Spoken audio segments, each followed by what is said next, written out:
ไปสะเด้อน้องความสัมพันธ์เฮาสองยังเหนียวแน่นบ่แม่นของเดี๋ยวเขาสิมาลอยหวานจ่อยสีสันจนเธอนั้นดอกบานไหวคันน้องยังหักอายเป่าไปบอกให้เขาถอยอย่ามาเฮ็ดตาหวาน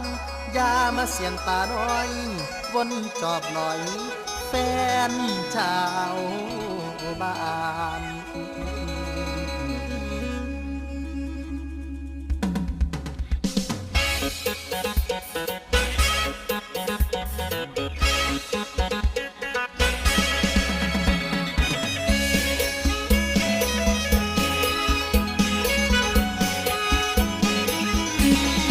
ย่านละเขาบ่เท่าใด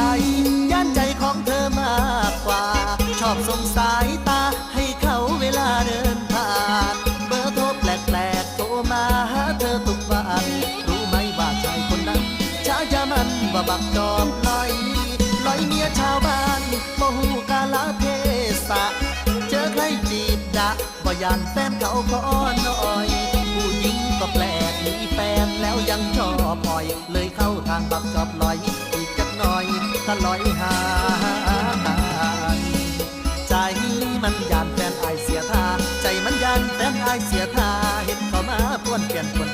เจ้าบ้านยังคือปลายยางปากข้างเจ้าของแนวเท่าซ้อมจอบดูว่าสั่นล้อพันอายสายตาผือหางมาลักกินปลายางไปสิน้ำแล้ว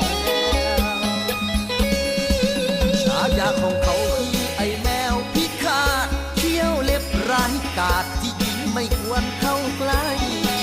รูปหล่อสมาร์ทคารมก็บาดหัวใจผู้จัดเทคแค่จนพวกผู้หญิงลงไหลมอบกายมอบใจให้เป็นนางบำเรอรอเมียพี่เพลอเพลงที่มันร้องประจำเฉลิมพลมาลาคำก็ได้ครึ่งมันดอกเด้อบอกเขาไปเลยไอ้เป็นอะไรกับเธออย่ารับเงื่อนไขที่เขายื่นขอเสนอบอกเธอเตือนเธอก็ฟังไอ้แน่จักหน่อยหรือเขาไหลกินไปแล้วหรือเขาไหลกินไปแล้วสายตาสอแววไหววันบอกเขาไปบอกไอ้หมอนั้นว่าไอ้แม่นผู้ใดมีใจให้เขาไปจอยลัดจอบลอยให้เขาไปแล้วถามอีหยังก็เห็นตาบ้องแววยอมให้ไอ้แมวกินป่ายางยอมให้ไอ้แมวกินป่ายาง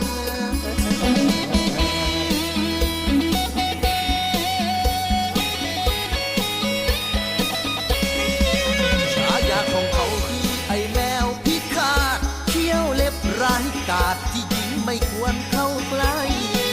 รูปหล่อสมาร์ทคารมก็บาดหัวใจผู้จัดเทคแค่จนตัวผู้หญิงลงไหลมอบกายมอบใจให้เป็นนางบำเรอรอเมียพี่เพลอเพลงที่มันร้องประจำเฉลิมพลมาลาคำก็ได้ครึ่งมันดอกเด้อบอกเขาไปเลยไอ้เป็นอะไรกับเธออย่ารับเงื่อนไขที่เขายื่นขอเสนอบอกเธอเตือนเธอก็ฟังไอ้แน่จักหน่อยหรือเขาไหลกินไปแล้วหรือเขาไหลกินไปแล้วสายตาสอแววไหว